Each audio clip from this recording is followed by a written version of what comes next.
Привет, друзья! Сегодня утренний выпуск главных новостей, и они оказались неожиданными. Еврокомиссия признала, Германия столкнулась с максимальной нагрузкой по приему мигрантов. Невероятно! Берлин может временно приостановить новые обязанности. Что это значит для правительства Мерса и для людей, которые ждут поддержки?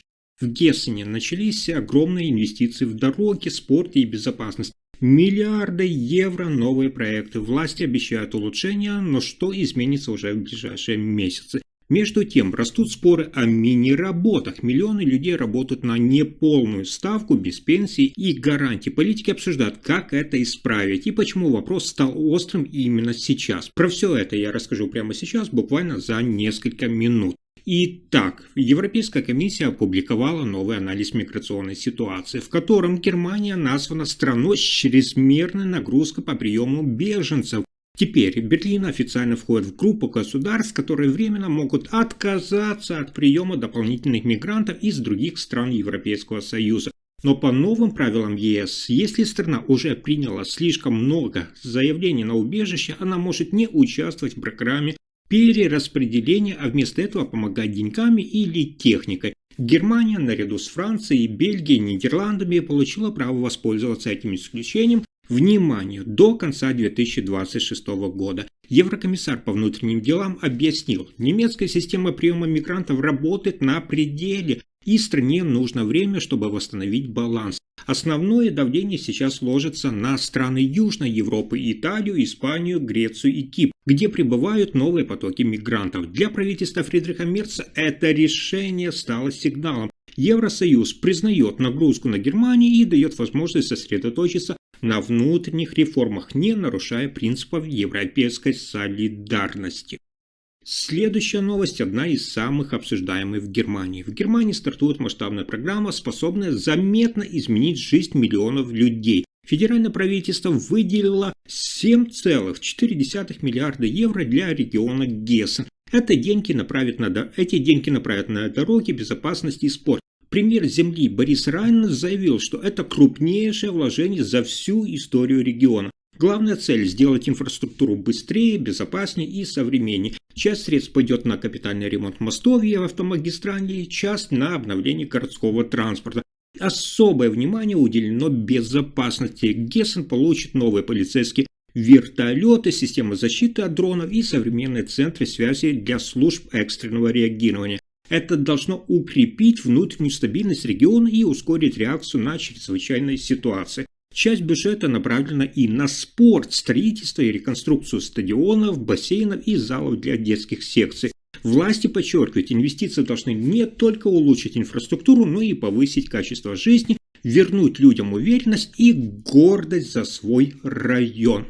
Следующая новость связана с неожиданными событиями. В Германии новая политическая ситуация вызвала широкий резонанс. В городе Гиссен, это земля Гессен, партия «Альтернатива для Германии» готовится провести важное событие. Это учредительное собрание своей молодежной организации. Однако буквально за несколько дней до начала мероприятия оказалось под угрозой срыва. Отель, где должны были разместиться представители партии, неожиданно отказал им в размещении. Следом отказалась и компания, отвечавшая за питание гостей. По словам заместителя председателя партии Кайда Готшалка, решение гостиницы, возможно, было связано с внешними обстоятельствами. Теперь организаторам срочно приходится искать новое место.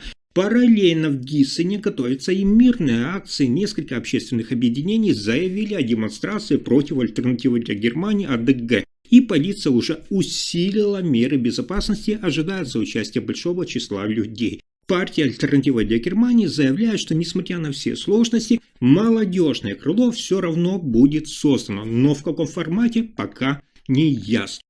Но на этом сюрпризы дня не заканчиваются. В Германии началось активное обсуждение того, стоит ли сохранять систему так называемых мини-работ. Это подработка с небольшим доходом и без полноценной социальной защиты. Ее когда-то создавали, чтобы люди могли немного подзаработать, но сегодня на таких условиях трудятся уже миллионы граждан, часто не по своей воле. Политики из партии Христианско-демократический союз ХДС считают, что эта система создает сложные условия для работников. Один из инициаторов реформы, депутат Бундестага Штефан Наке, заявил, цитата, «Мини-работа создает параллельный мир без пенсионных накоплений и без гарантий. По его словам, тот, кто всю жизнь работает на таких условиях, рискует остаться без достойной пенсии. Теперь в правительстве обсуждают возможность частичной отмены или сильно ограничить эти контракты. Цель – это вернуть людям стабильные рабочие места с нормальной зарплатой и полной социальной защитой. В центре внимания справедливость на рынке труда и будущее немецкой экономики.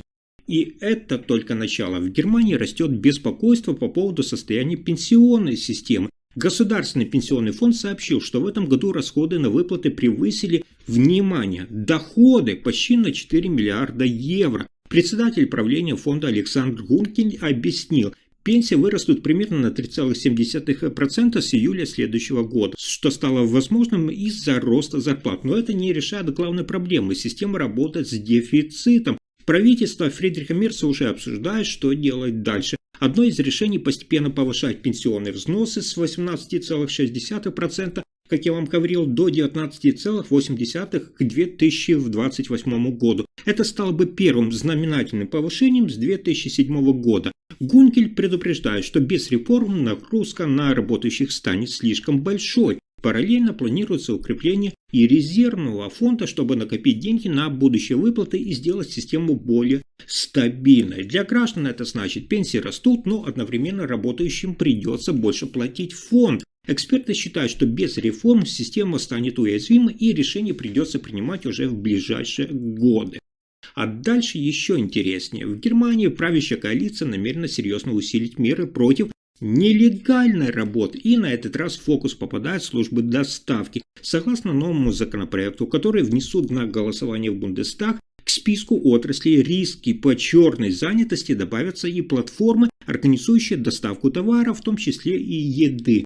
Авторы поправки от фракции Христианско-демократический союз ХДС и Социал-демократической партии Германии СДПГ подчеркнули цель защитить добросовестные малые и средние предприятия от недобросовестной конкуренции. По новому регламенту работники служб доставки будут обязаны всегда иметь при себе удостоверение личности, а работодатели в кратчайшие сроки сообщать о приеме на работу. Нарушения грозят существенными штрафами. Также закон усиливает полномочия таможенной службы по финансовому контролю. Доступ к данным будет расширен, работа проверяющих упростится, и службы смогут действовать от начала до конца без задержек. Для зрителя эта новость означает одно. Рынок доставки, значительно выросший за последние годы, теперь будет находиться под усиленным контролем со стороны властей. Закон может заметно повлиять на условия труда как для работников, так и для работодателей. Если информация оказалась полезной, ставьте лайк, подписывайтесь на канал и делитесь видео. Спасибо за просмотр.